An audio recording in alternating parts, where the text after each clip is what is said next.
My dear students, I am Dr. Meera Beke, working as Associate Professor in the Department of Zoology, Maharani Science College for Women, Bangalore, Vandu.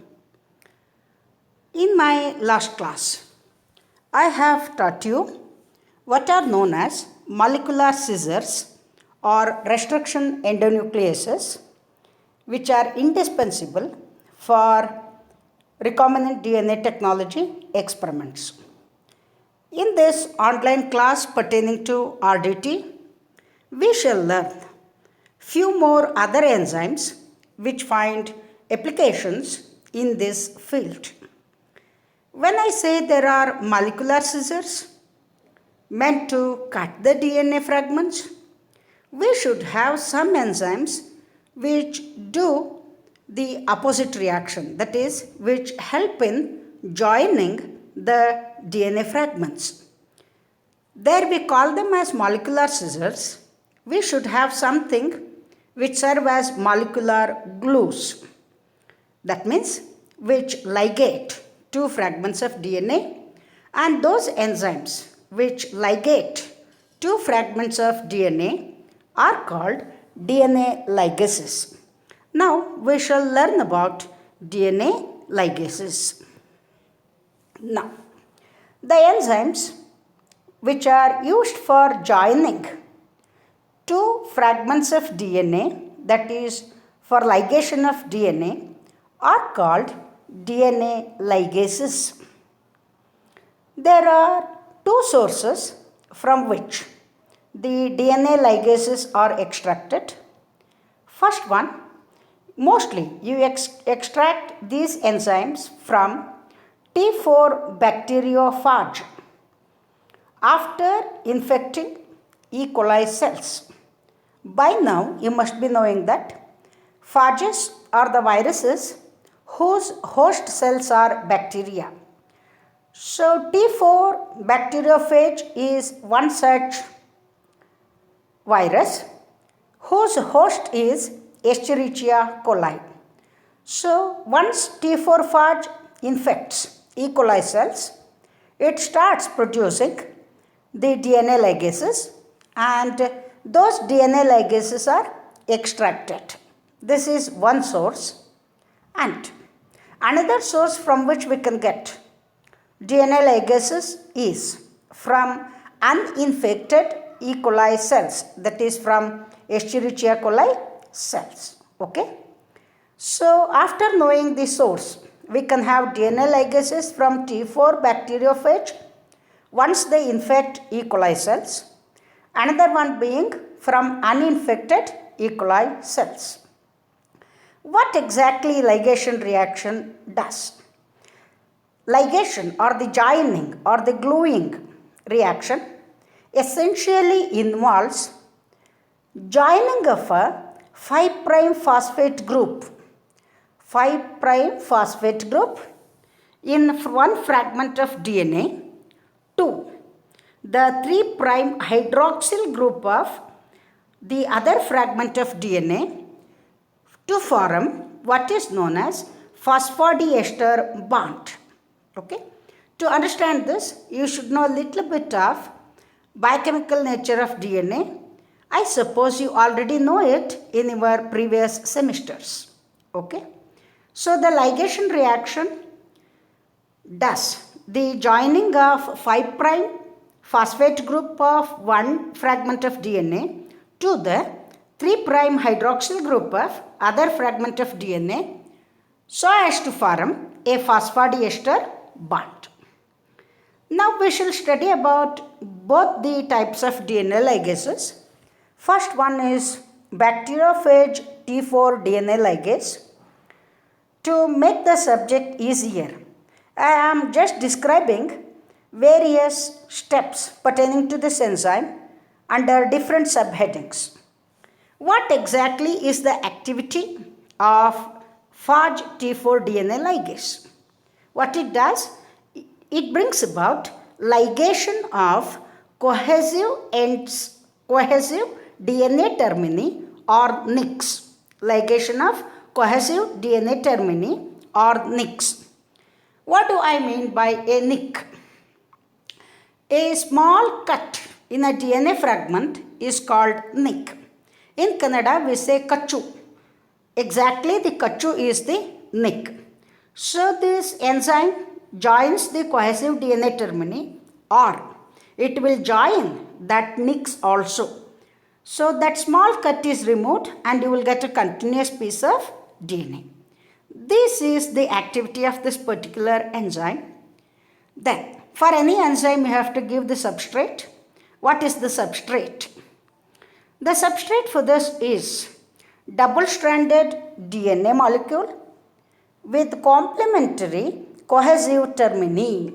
Complementary cohesive termini to base pair to bring together 3' hydroxyl group and 5' phosphate group. That's all. So you have to give double-stranded DNA fragment with complementary cohesive termini. Then, how exactly the reaction proceeds?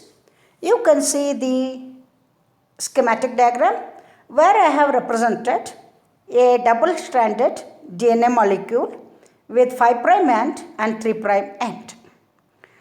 Now, here you can see, here is a guanine base with hydroxyl group and here is adenine with phosphate group. In the other strand, it is just the opposite. And now, if we take the cut DNA fragment like this, and if we give magnesium ions as cofactor and ATP, and this enzyme bacteriophage T4 DNA ligase, the enzyme catalyzes the reaction of ligation in presence of magnesium and ATP, finally resulting in joining the cuts. You will get a continuous strand of double-stranded DNA. This is what exactly happens after ligation. Okay? So, the activity is of this enzyme is to ligate like this by the establishment of a phosphodiester bond, as I have already told you. Okay? And this enzyme not only brings about ligation of staggered ends. I have told you the meaning of staggered ends in my previous class. So, it is capable of ligating blunt ends also. So, as a substrate, you can give DNA pieces with staggered ends. You can also give DNA pieces with blunt ends or flush ends. Okay. Let us see the substrate for this activity where it brings about ligation of blunt ends. You should give a higher concentrations of blunt-ended double-stranded DNA. Blunt-ended double-stranded DNA probably which results when you treat the DNA piece with the restriction enzyme which brings about cuts so as to end up in blunt ends. Okay. Now, you should have one 5' phosphate group and 3' hydroxyl termini, that is a must, whatever be the reaction. You can see here, I have here the blunt ends, 2 pieces of DNA, and again I have to give or we have to provide magnesium ions, ATP, and also this enzyme. So, in the reaction, the ligation takes place by the formation of phosphodiester bond so as to get a continuous piece of DNA fragment. This is what exactly T4 bacteriophage DNA ligase does. This is all about T4 bacteriophage DNA ligase. Another DNA ligase is the one which is extracted from the uninfected E. coli. In the same sub-steps, I am going to describe the enzyme. What is the activity? Ligation of cohesive DNA termini or nicks. So, activity-wise, both the enzymes remain the same. Then substrate. What you have to give?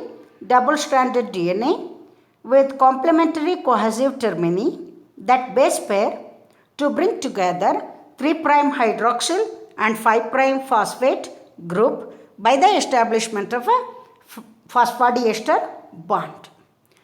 And this enzyme is also capable of joining the nicked DNA also, the way the other enzyme does. Now you can look at the reaction here. I have 2 DNA pieces cut here. So for this also you have to give magnesium ions, ATP, and if you give E. coli DNA ligase, again DNA ligation takes place by the establishment of phosphodiester bond to end up in a continuous joined piece of DNA double-stranded segment. Thus, the enzyme catalyzes the formation of phosphodiester bond between a 5' phosphate and a 3' hydroxyl group into DNA fragments. So also it can join the nicked DNA. Now, normally this brings about ligation of staggered ends. It do ligase blunt end also. It do ligase blunt end, but you have to provide one more component for that action to take place. You have to give 10% PEG. 10% PEG. PEG stands for polyethylene glycol. Apart from magnesium and ATP, you have to give 10% PEG, or you can give phycol also, which serve as volume excluders. Okay? But if this reaction has to be catalyzed, in addition to this, you have to provide NAD plus for catalysis. This enzyme does not catalyze the ligation of RNA fragments. This is basically a DNA ligase. So students, till now I have taught you about 2 types of DNA ligases which we normally use in recombinant DNA experiments, technology experiments, which serve as molecular glues. Hope you have understood this. Next, apart from molecular scissors and molecular glues, we have so many other enzymes which are studied under the common heading nucleic acid modifying enzymes. Enzymes to modify the ends of DNA molecules which are needed based on the type of experiments you do in RDT. Okay?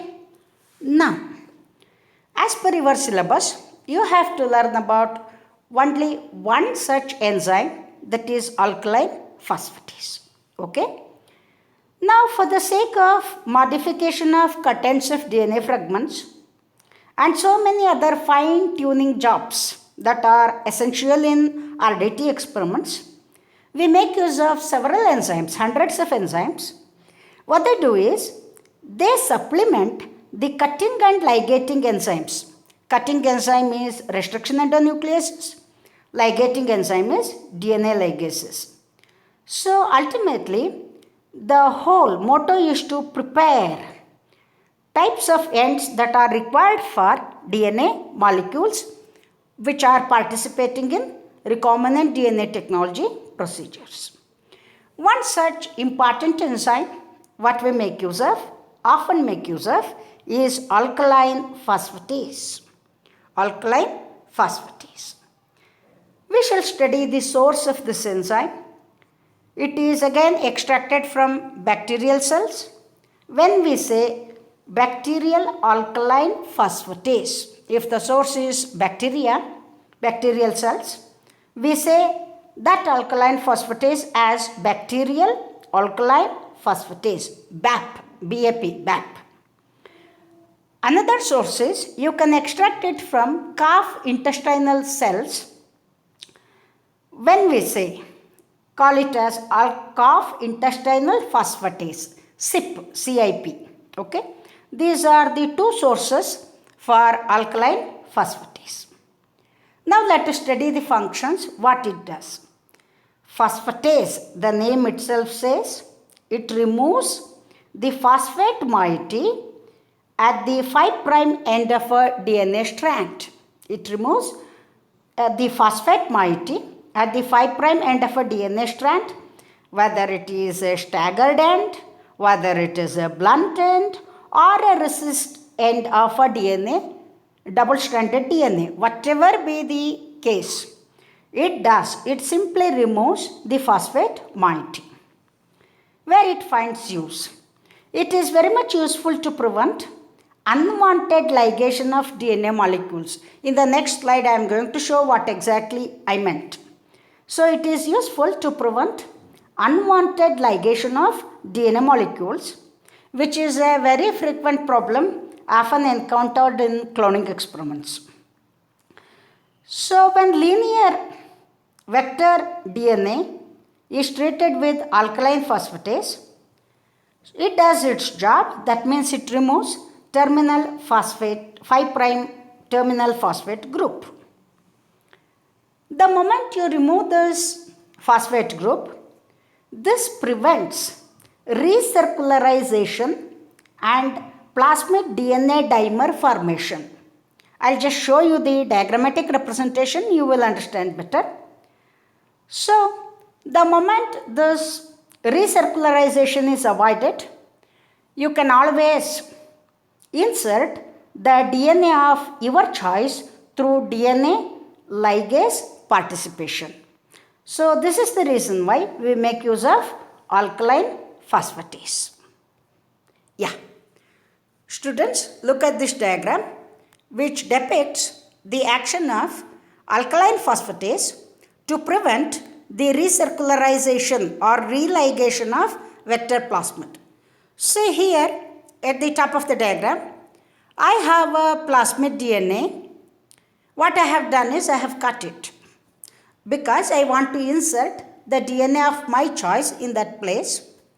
The moment when I cut it with a restriction enzyme, I will end up with phosphate group and hydroxyl groups. Now, if I leave this cut molecule just like that, and if you give DNA ligase, so after some time, whatever I have done with lot of efforts, whole thing goes waste because recircularization of plasmid takes place. Then I will have no room to insert the DNA of my choice, and whole experiment is going to be a failure. Therefore, now what I will do is, after cutting the plasmid DNA with the restriction endonuclease, I will add alkaline phosphatase to it, either the BAP or the CYP. Which one to add when, I will tell you a little later. Now when I add alkaline phosphatase, the 5' phosphate groups are removed, so that I will end up in both the termini with hydroxyl groups only. I will have no phosphate groups, and under such circumstances, when I give DNA ligase, there is no recircularization of plasmid. So the cut ends stand naked, they don't join. Why I want this is because when it happens, when recircularization doesn't happen, I can always insert a foreign DNA segment of my choice in presence of DNA ligase, so that I will get a recombinant plasmid DNA molecule which I can transfect into the host cell. This is the purpose. I think by now you understood the significance of removal of phosphatase group by alkaline phosphatase. Okay? This is the beautiful enzyme which is often used in recombinant DNA technology experiments. Now, when to use CYP, that is calf intestinal phosphatase? It is often preferred over BAP because it is essentially denatured. It easily undergoes denaturization at 68 degrees Celsius in presence of SDS, that is sodium dodecyl sulfate. But if you want to denature on the other hand the BAP, you have to put it for a series of chloroform phenol extraction experiments, and this is comparatively a simpler procedure. you simply can denature it at 68 degree Celsius in presence of SDS. That's the reason why SIP is preferred over BAP in recombinant DNA technology experiments. Then the reaction with SIP is usually carried out at 37 degrees Celsius, but if you want to carry out a catalyzing reaction using BAP, you have to provide 60 degrees Celsius. These are the two reasons why SIP is preferred over BAP. My dear students, by now I think you have understood about DNA ligases and also another nucleic acid modifying enzyme, that is alkaline phosphatase. So this is the quota for today's lecture. Thank you so much for your patient hearing. Stay blessed. Any queries, any doubts, do contact me over my cell phone. Thank you.